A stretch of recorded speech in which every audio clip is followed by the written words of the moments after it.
Bueno, pues vámonos a otros temas. Ya tenemos en la línea telefónica quien seguramente ya también trae la camiseta bien puesta de nuestro México lindo y querido. Es el abogado Gabriel Centeno, el abogado del cómo sí de las cosas. ¿Cómo se encuentra, abogado? Muy buenos días. ¿Qué tal, Judith, Raúl? Un saludo para ustedes y para todos los radioescuchas de Notirraza. Un saludo desde Cancún. ¿Ya listo para la inauguración? Ya listo con todo y el pozole. Ay, mira si no son eso. fiestas patrias, pero bueno. Pero es muy mexicano. Espero que sí les hayas dado el día a los que trabajan contigo para que puedan disfrutar del fútbol. O al menos esas... Un ratito porque hay que ser patria trabajando. Ajá. No, ¿por qué? ¿Por qué hacen eso? No, que hoy es día... del cómo sí de trabajar. El Mundial pasa una vez cada 4 años. México juega 3 partidos, 4 cuando mucho. Hay que aprovechar esos partidos. Pero bueno, aquí estamos a la orden.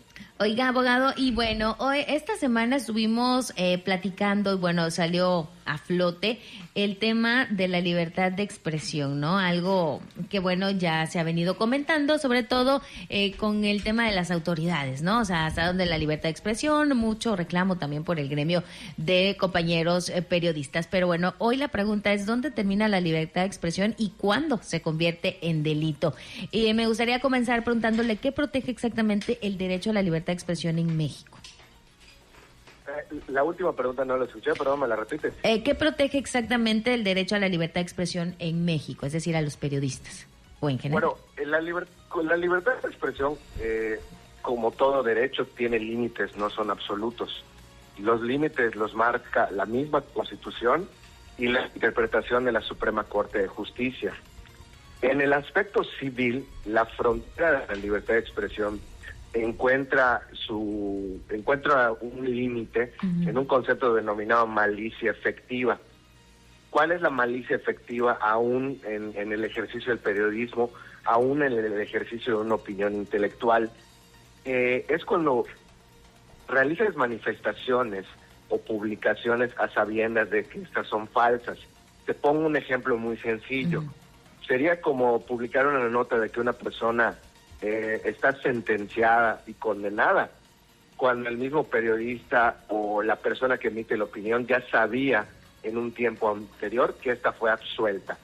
Ese es el elemento que se requiere para, en todo caso, aquel que se sienta agraviado en su derecho a la reputación, en su derecho al honor, hacerlo valer ante un juez civil y puede exigir una disculpa y, en su caso, también puede haber una sanción por daño moral y este daño moral ser cuantificado en dinero.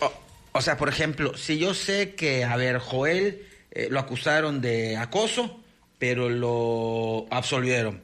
Entonces, y yo maliciosamente digo semanas después, Joel está acusado de tal delito. Yo estoy estoy violando esa libertad de expresión.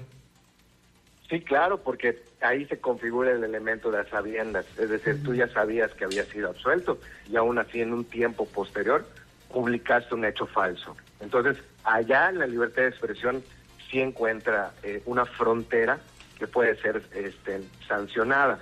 La realidad también, Judy, Raúl, es un hecho que en México el espectro de la libertad de expresión es bastante amplio. Okay. Y si alguien no lo cree, bueno, pues cotejen con Rusia, cotejen con China, revisen si es tan fácil, por ejemplo, publicar en el Facebook una serie de improperios contra sus presidentes y compárenlo con México, ¿no? La realidad es que México es un país que pondera por encima de todo, y sobre todo la Suprema Corte, el Poder Judicial, ha ampliado estos espectros. Aquí nada más hay un elemento también importante señalar. Tenemos una doble vara en el aspecto de la libertad de expresión, porque no aplica lo mismo para figuras públicas que para los ciudadanos. En el caso de las figuras públicas, tienen que ser más resistentes a la crítica, aunque esta sea dura, a diferencia de un ciudadano que no tiene vida pública y que protege su vida privada.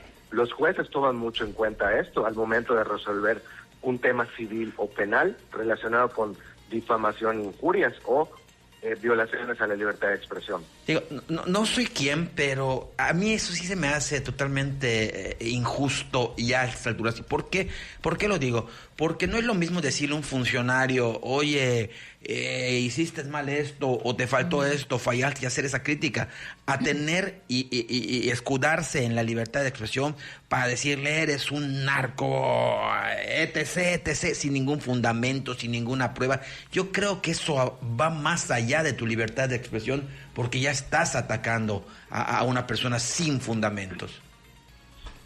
No, definitivamente son el tipo de cuestiones que parecen fácil, pero ya analizadas dentro de un expediente, de una demanda civil o de un juicio penal, pues se vuelven un tanto poco complejos.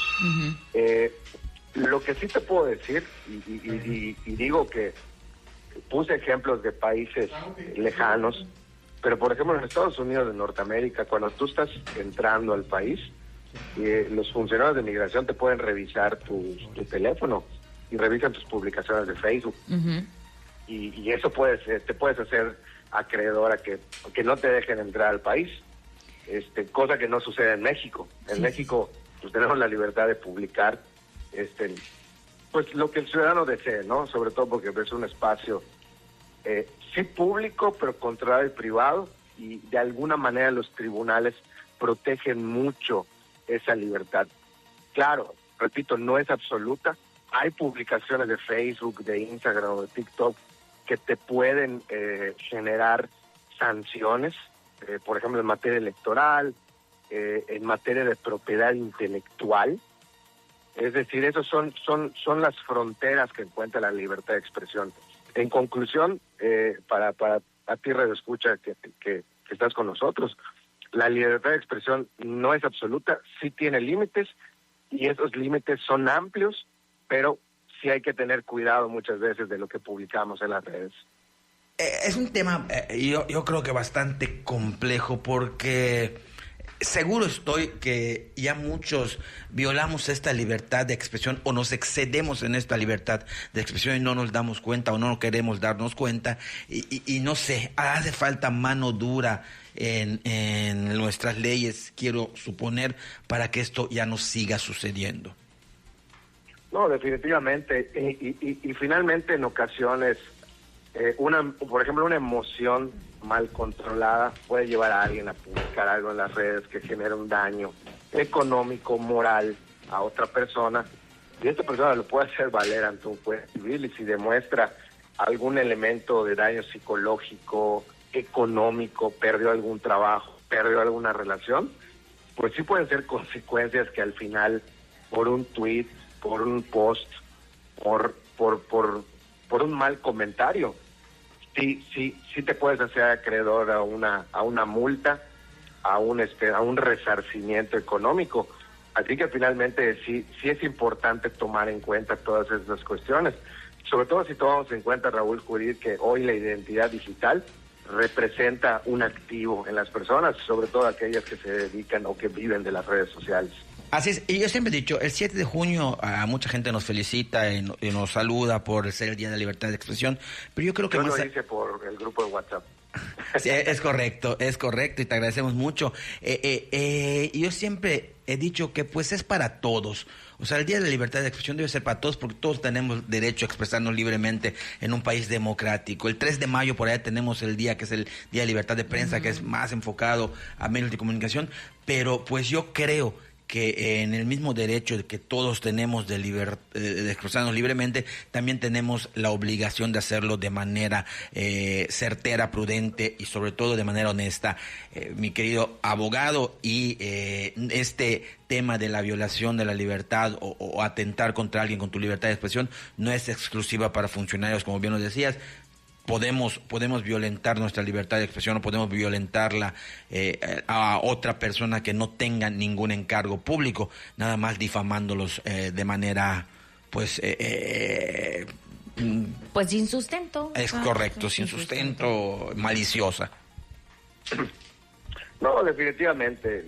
Y bueno, el participar en la vida pública te pone en la palestra de de ser víctima de propaganda negra, que allá es donde en partes complejas de los hechos por los jueces, porque un político, un empresario que tiene vida pública, un artista, pues finalmente de algún modo sabe de antemano que en su oficio se puede enfrentar este tipo de circunstancias, y en ese sentido los tribunales sí toman en cuenta esa circunstancia, pero hasta el punto en el que evidentemente, bueno, si te acusan de violación o de tráfico de drogas de manera frívola, bueno, pues finalmente también el político, el empresario o el artista se pueden defender, y la persona que hace esas manifestaciones se puede hacer acreedor a una multa o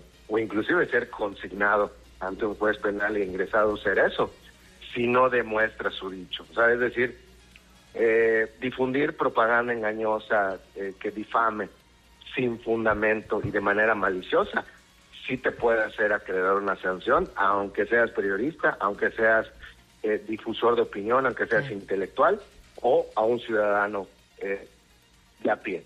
Perfecto, pues en una época en donde gran parte de la conversación pública pues ya se va o se fue prácticamente a las redes sociales, así que bueno, hay que tener cuidado, una línea muy delgada entre la libertad de expresión y en qué momento se llega a convertir, sí, en un delito. Abogado, ¿cómo le encuentran en las redes sociales?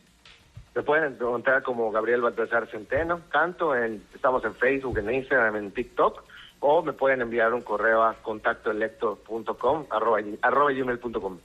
Y hoy a partir de la 1 no nos encuentran en ningún lado. Como Samuel García. Apagamos todos los celulares porque vamos a ganar. Pues le mandamos un fuerte abrazo, abogado. Coma mucho pozole. Sí. Les voy a guardar un platito y lo compartimos la próxima semana. Va que va. Bueno, le mandamos un fuerte abrazo. Muchas gracias.